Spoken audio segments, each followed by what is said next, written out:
Vamos então iniciar a gravação e vou então dirigir-vos algumas palavras de abertura, cumprimentando em primeiro lugar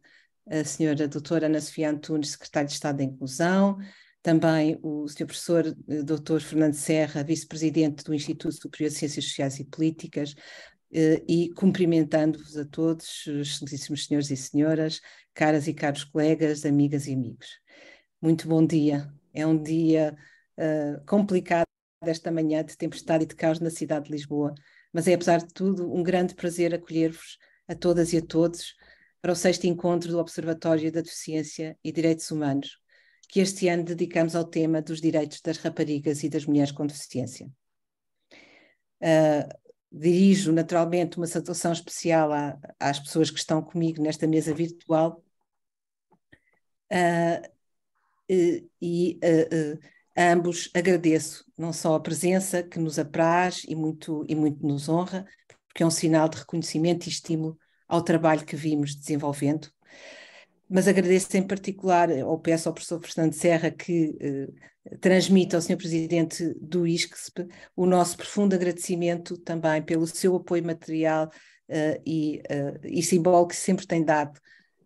que torna possível a existência deste observatório e o trabalho que temos vindo a desenvolver, incluindo a realização destes encontros e a publicação dos relatórios anuais. Como eu disse de início, este ano o título do nosso encontro, Rompendo a Invisibilidade, falar de direitos humanos das raparigas e mulheres com deficiência, pretende chamar a atenção para uma temática que muitas vezes, demasiadas diria mesmo, tem permanecido obscurecida e ignorada. A realidade das desigualdades que também encontramos no grupo das pessoas com deficiência, quando o nosso olhar se afina, por exemplo, numa perspectiva de género. O relatório que apresentaremos na segunda parte desta manhã é disso bem revelador, ao desocultar persistentes desigualdades que penalizam as raparigas e as mulheres com deficiência, na educação, no emprego, nas condições de vida. Se é certo que desde sempre nos nossos relatórios procuramos identificar e analisar estas desigualdades, este ano o tema surge também como uma escolha óbvia, na sequência da participação que o Observatório teve no processo de avaliação da implementação da CEDAW, a Convenção contra a Eliminação de Todas as Formas de Discriminação contra as Mulheres. Este ano, como muitos saberão, o Estado português foi avaliado no âmbito desta Convenção pelo Comitê da ONU da CEDAW e o ODDH produziu e submeteu um relatório paralelo abordando as questões específicas ainda participou no diálogo construtivo com os membros do comitê, representado por um elemento do nosso Conselho Consultivo, a presidente da Associação, novamente, Vera Bonvalot. É preciso dizer a este propósito que desde 2019, no comitê da CEDAW, Ana Pelaez tem sido uma voz e presença ativa em defesa dos direitos das raparigas e mulheres com deficiência. E a ela muito devemos, porque foi também ela quem nos incitou a tomar esta iniciativa, tal como tem feito em muitos outros países. Ora, as observações finais do Comitê a Portugal, de que Ana Pelaez foi uma das relatoras,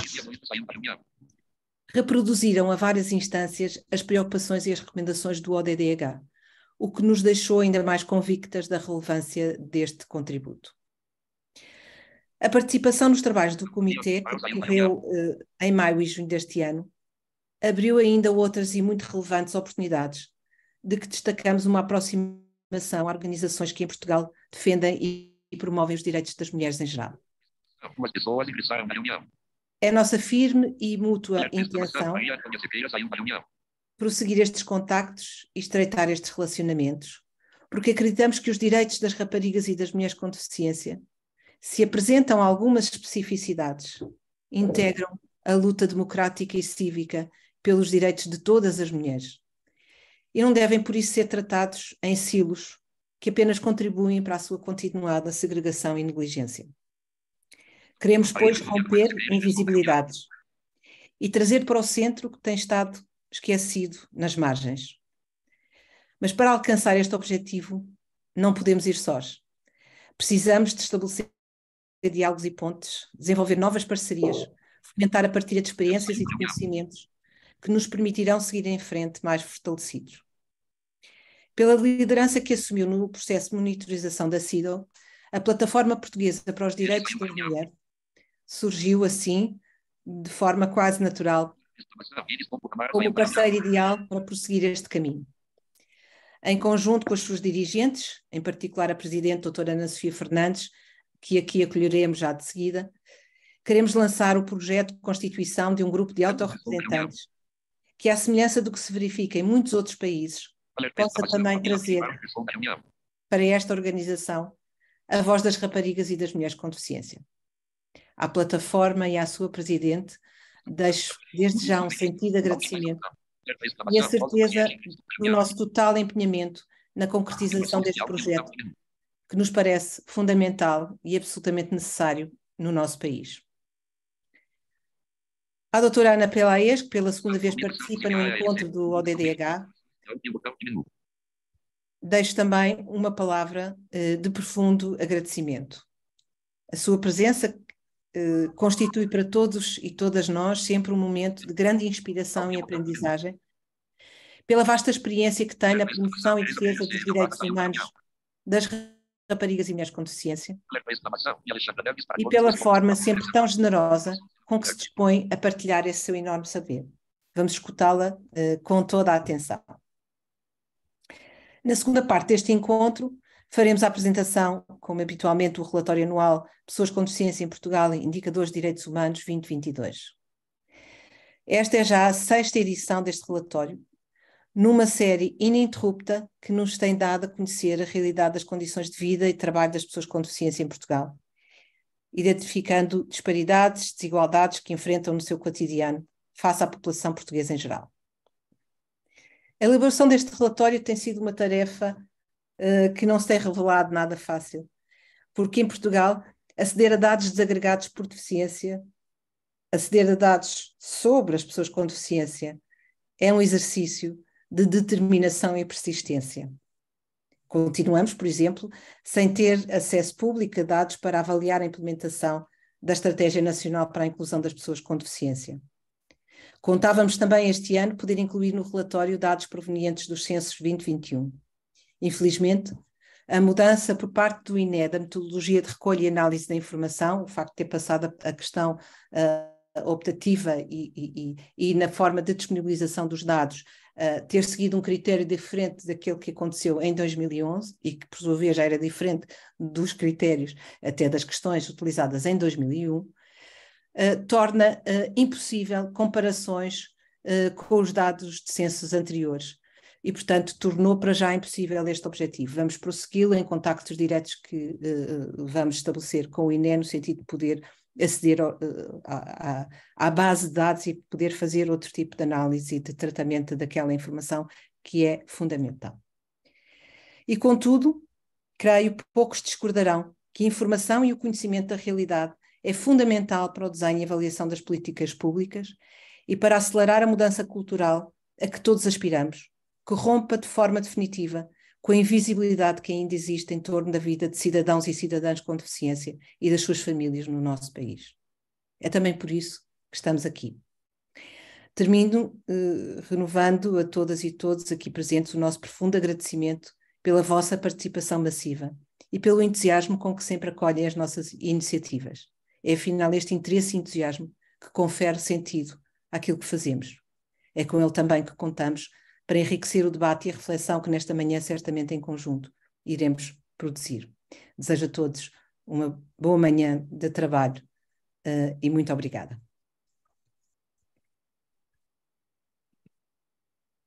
Passarei então agora a palavra ao professor Fernando Serra, vice-presidente do Instituto Superior de Ciências Sociais e Políticas, que aqui está em representação do nosso presidente, professor Dr. Ricardo Ramos Pinto, impossibilitado de estar presente por conflito de agenda. Obrigado, Sra. Professora Paula Pinto, minha querida colega. A todos e a todas umas boas-vindas num contexto inesperado. Eu penso que também da minha parte é a primeira vez que presido ou que estou numa sessão de apresentação de uma sessão online dentro de um automóvel, agora já não propriamente na fila de trânsito, mas a caminho, e portanto tive que parar aqui exatamente para me poder associar com muito gosto a esta iniciativa. Naturalmente uma palavra especial de boas-vindas à senhora Secretária de Estado para a Inclusão, que nos tem acompanhado também ao longo dos anos. O trabalho desenvolvido pelo Observatório é um trabalho, de facto, muito, muito significativo no panorama da afirmação e da exigência de afirmação de direitos humanos e da concretização dos direitos para pessoas deficientes, e não será nunca suficiente reiterar esta noção de que, de facto, o Observatório, esta estrutura criada no Instituto pela professora Paula Pinto e pela sua equipa, tem tido ao longo destes anos, penso que desde 2017. O Instituto tem, naturalmente, para além do acolhimento deste observatório, tem tido preocupações com esta problemática, quer na área do ensino, tem várias unidades curriculares ligadas à problemática dos direitos humanos e da deficiência, mas também ao nível da investigação, em parte muito, muito desenvolvida com o apoio do ODDH e também ao nível daquilo que é a transferência do conhecimento para a sociedade, no modo como propõe ou advoga esta causa junto do poder político ou das instâncias que, de algum modo, poderão acolher esta problemática e agendá-la do ponto de vista político. As dificuldades são muitas, como nós sabemos, mas o caminho é sempre em frente e o Observatório está aqui para o provar. E, portanto, é com muito gosto que me associo a esta iniciativa, pedindo desculpa pelas circunstâncias estranhas em que me encontro neste momento. Eu vou ter que desligar para poder prosseguir para Lisboa. Mas desde já agradeço o convite para estar presente e também para desejar a todos e a todas um excelente dia de trabalho. Espero que seja muito profícuo e, portanto, mais uma vez, boas-vindas. Muito obrigado. Muito obrigada, Fernando, pelo esforço que fizeste de estar aí também nessas difíceis circunstâncias. Isto, de facto, a pandemia ensinou-nos algumas coisas e uma delas foi esta capacidade, esta flexibilidade de nos ajustarmos. Eu passaria então agora a palavra à senhora Secretária de Estado, doutora Ana Sofia Antunes. Conseguem ouvir-me, Paula? Sim, sim, perfeitamente. Ok. Então, muito bom dia a todos. Começava naturalmente por cumprimentar o Sr. Fernando Serra, em representação da presidência do Instituto Superior de Ciências Sociais e Políticas. Eu peço desculpa, vou ter mesmo que fazer isto assim, porque estou aqui com um computador provisório, com umas configurações provisórias e, portanto, me estão aqui a incomodar em termos de som. Cumprimento naturalmente também a professora Paula Campos Pinto, coordenadora do ODDH, e permitam-me desde já que dirija uma saudação muito especial à doutora Ana Peleias, minha cara amiga, companheira de trabalho e de luta já há bastantes anos, 15 anos, talvez mais, na vertente dos direitos das pessoas com deficiência, mas muito especialmente na sua qualidade de especialista nas questões de género, tendo em consideração o trabalho relevante que desenvolveu ao nível da CEDAW da Comissão para os Direitos das Mulheres da Organização das Nações Unidas. Gostaria igualmente de cumprimentar todos os presentes e aqueles que se juntaram ao evento nesta manhã de circunstâncias excepcionais e que a todos nos obrigou a estarmos juntos desta forma digital, que não é a desejável, mas é possível para que o evento tenha lugar. E começaria naturalmente por reconhecer a relevância da publicação anual deste relatório do Observatório para a Deficiência e Direitos Humanos. Ele corporiza a enorme premência da organização, quer da academia e quer do envolvimento da sociedade civil nas temáticas conexas com a inclusão das pessoas com deficiência, permitindo-nos anualmente ter aqui um conjunto de dados sistematizados relativos à evolução que vamos fazendo no nosso país em matéria da inclusão destes cidadãos. Faço sempre questão de estar presente, uma vez que me convidam, e de procurar ler com a máxima atenção possível o relatório disponibilizado, no sentido de também conseguir avaliar essa mesma evolução que vai tendo lugar de ano a ano e poder convosco partilhar algumas reflexões neste início de seminário, de evento, sobre os principais temas que se colocam em cima da mesa neste contexto. Penso que é de reconhecer naturalmente também a pertinência do tema escolhido para focar com especial incidência neste ano a questão das desigualdades de género na deficiência e a questão da forma como os fatores excludentes afetam com especial incidência as mulheres e meninas com deficiência e a forma como os dados foram tratados em relação a esta matéria. De facto, em Portugal nós temos procurado dar passos cada vez mais seguros no sentido de uma mudança de paradigma quanto às políticas adotadas em matéria de inclusão de pessoas com deficiência. E os dados são incontornáveis e inquestionáveis, estão em cima da mesa para que todos os possam ver. Trabalhamos dentro daquelas que são obviamente as nossas convicções e aquilo que definimos enquanto prioridades no programa, não apenas do 23º Governo Constitucional atualmente em funções, mas de acordo com uma linha de orientação que desenvolvemos desde 2015 com a tomada de posse do 21º Governo Constitucional.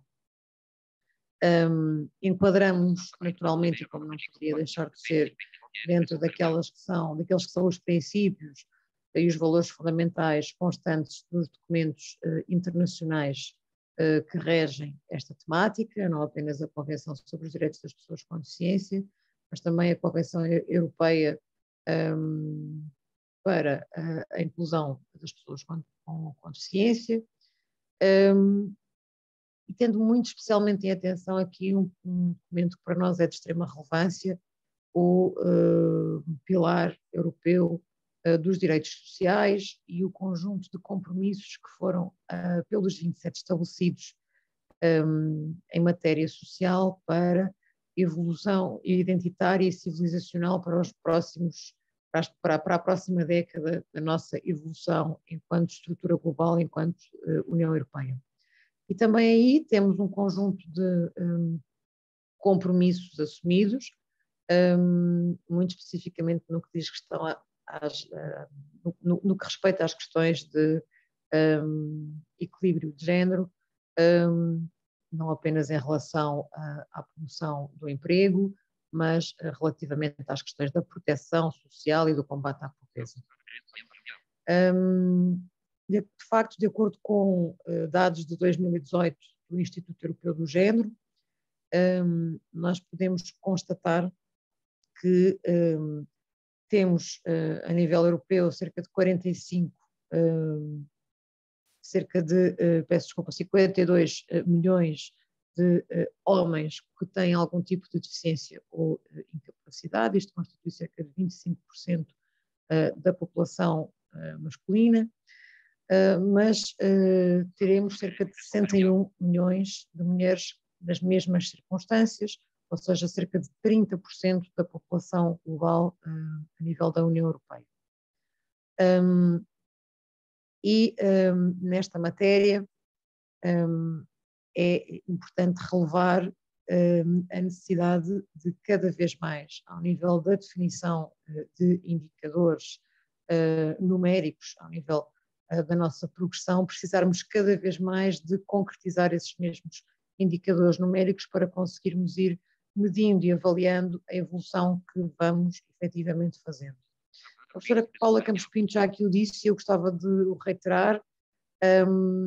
Foi para nós uma decepção, devo dizê-lo com todas as letras, aquilo que foi o resultado dos trabalhos dos censos de 2021.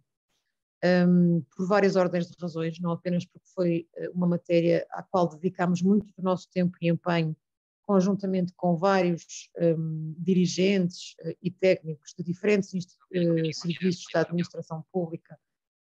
no sentido de defendermos e demonstrarmos junto do Instituto Nacional de Estatística a imprescindibilidade da recolha e da presença de questões nos censos relativas à deficiência e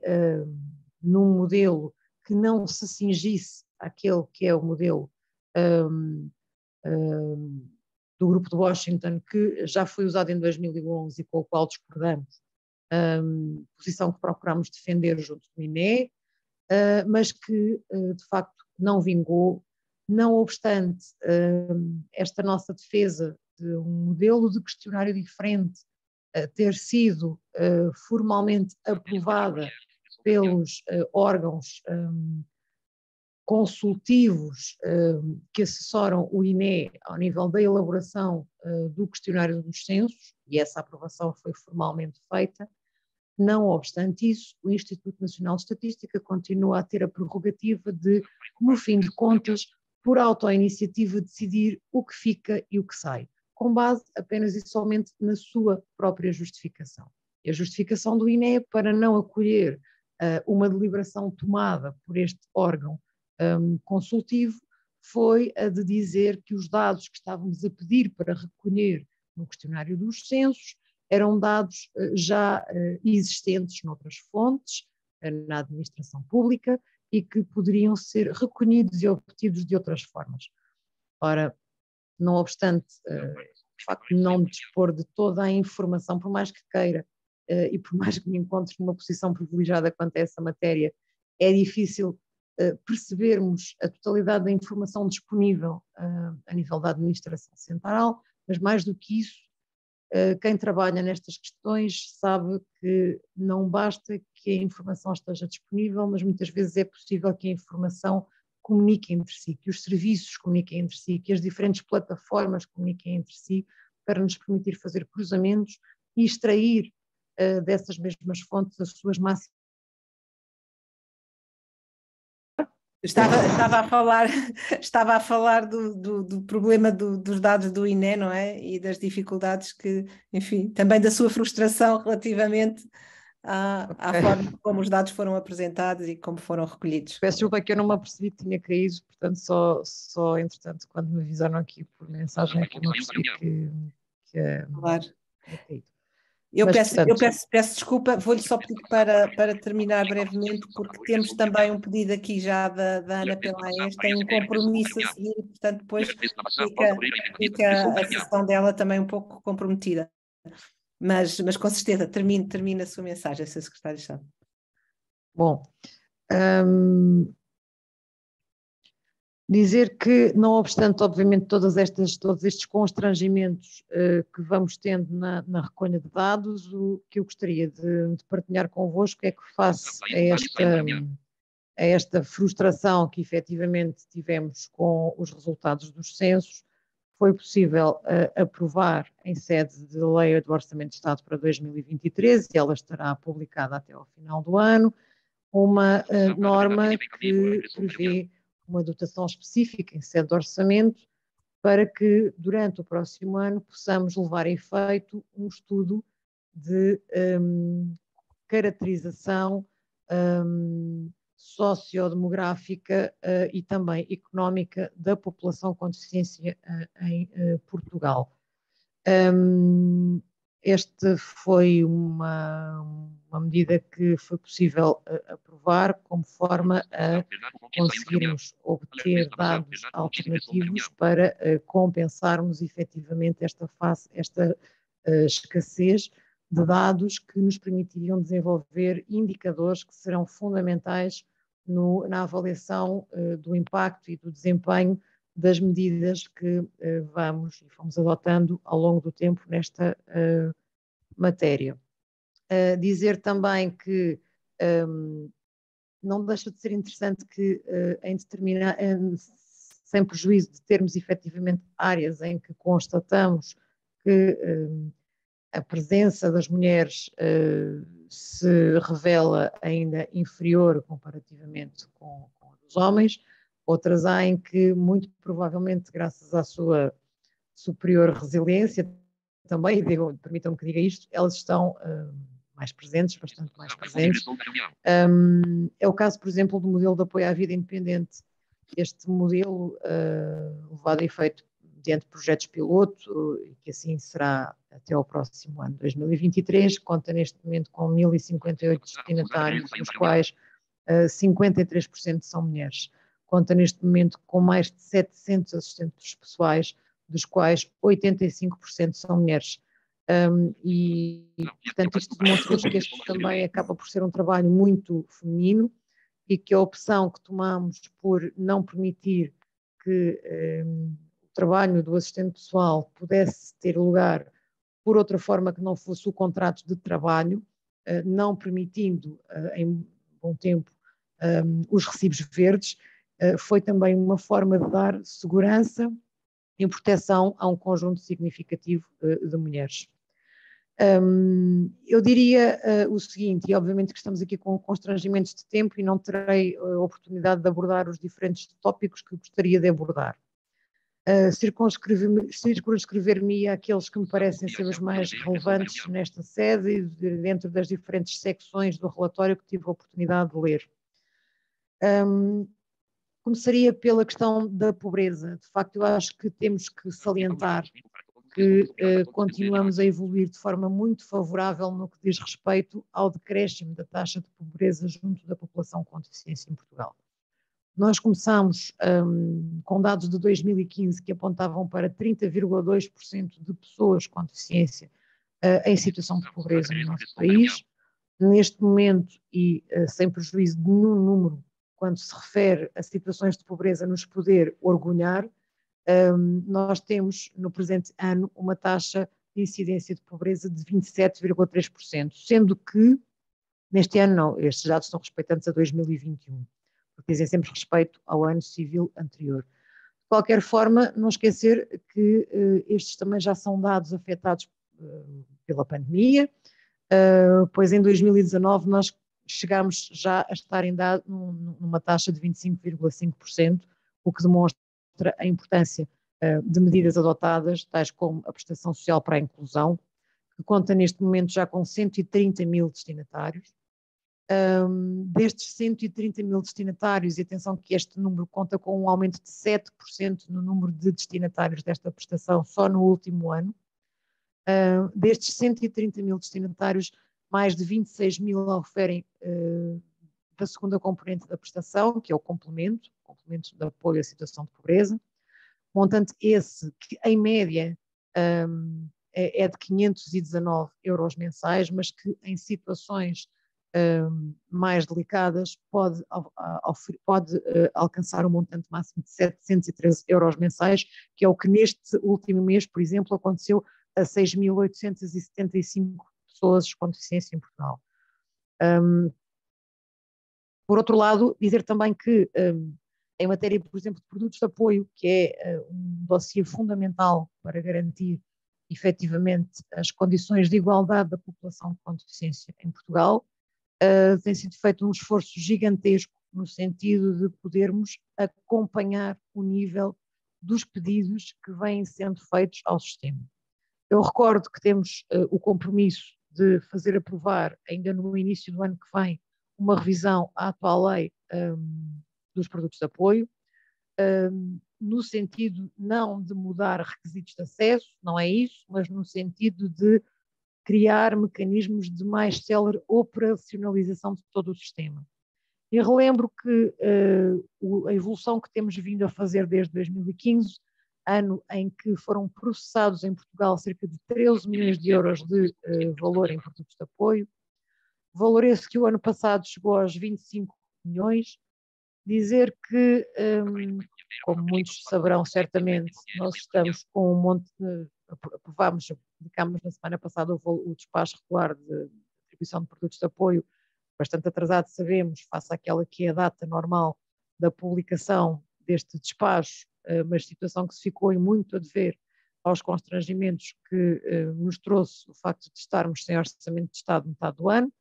mas dizer que, e partilhar convosco, que ainda esta semana será publicado um despacho de reforço do SAPA dos valores da Segurança Social, com valores incomparáveis em qualquer outro ano da vigência deste modelo, pois só este reforço será, de acordo com este despacho, de 20 milhões e meio de euros, o que significa que no ano corrente, no ano 2022, os produtos de apoio terão uma dotação orçamental global superior a 40 milhões de euros em Portugal. Acreditamos que com este esforço adicional feito no Orçamento da Segurança Social este ano, nós conseguiremos limpar a larguíssima maioria das pendências que ainda se verificavam nos últimos 2 anos e poremos fim a esta dificuldade. Terminaria apenas com uma referência breve às questões do emprego. Este tem sido um dossiê que tem sido prioritário para este governo, não apenas pelas medidas em vigor, e elas são vastas, em que procuramos, acima de tudo, incrementar montantes de apoio. Veja-se, por exemplo, a medida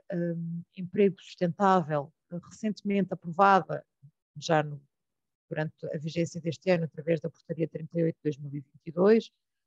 e em que, para além do apoio regular que é dado a qualquer contratação de qualquer trabalhador, sempre que esse trabalhador apresente algum tipo de deficiência, o valor do apoio é incrementado em 35%. Só ao abrigo desta medida, e desde que a portaria foi publicada, nós temos abrangidas por este apoio 148 pessoas com deficiência. Ainda assim, e tendo sempre por referência que em 2015, quando aqui chegámos, tínhamos um número total de inscritos de cerca de 14 mil nos centros de emprego, e que no melhor ano estivemos muito pouco acima dos 12 mil, isto em 2019, e que toda esta realidade sofreu bastante um impacto negativo com aquilo que foi o período pandémico. Dizer que, de acordo com dados de 31 de dezembro de 2021, nós tínhamos nos centros de emprego cerca de 13.500 inscritos em situação de desemprego, e que, de acordo com os dados mais recentes de que dispomos, consolidados pelo IEFP, e que são de 30 de setembro deste ano, este valor baixou já para 12.900, e, portanto, esperamos agora o impacto de decréscimo que estes últimos 3 meses do ano 2022 terá ainda neste domínio. Não creio que seja possível já este ano alcançar os números de 2019, mas ficaremos pouco acima disso, e certamente durante o ano de 2023 será possível lá chegar. É certo que diferentes medidas contribuem para esta realidade. Não é despicienda a aprovação da lei das cotas no setor privado, que tem permitido que o emprego da população com deficiência, que ainda é maioritariamente emprego público ou o emprego junto do setor social ou do terceiro setor, mas tem permitido que muitas empresas venham, ainda nesta fase transitória de aplicação das cotas, que só estará plenamente vigente no ano de 2024, mas muitas dessas empresas venham junto do IFP sinalizar a sua vontade antecipada de cumprir essas mesmas cotas. Temos neste momento mais de 6 mil vagas voluntariamente sinalizadas pelas empresas, no sentido de podermos efetivamente indicar perfis e poder recuperar, neste sentido, os nossos níveis de desemprego. Não é despeciente considerar que, efetivamente, em Portugal nós temos um dos mais baixos diferenciais entre a taxa de empregabilidade da população com deficiência e sem deficiência. Esse diferencial apresenta uma taxa de cerca de 16,2%, sendo que apenas em outros 4 países da União Europeia temos dados mais favoráveis do que estes. E, portanto, no fundo, e não me querendo alongar mais e não querendo cortar tempo de intervenção à Ana, eu terminaria por aqui, desejando a todos um excelente dia de trabalho e que, efetivamente, possam daqui resultar conclusões favoráveis, designadamente no trabalho junto destas questões de género. E terminaria mesmo só dizendo uma outra coisa, que é uma das outras medidas que foi possível fazer constar da próxima Lei de Orçamento de Estado, prende-se precisamente com um estudo que se pretende desenvolver, e esta foi uma iniciativa, uma proposta desenvolvida em conjunto com o LIVRE, no sentido de se poder estudar em Portugal o impacto das questões de género nas questões da violência, ou seja,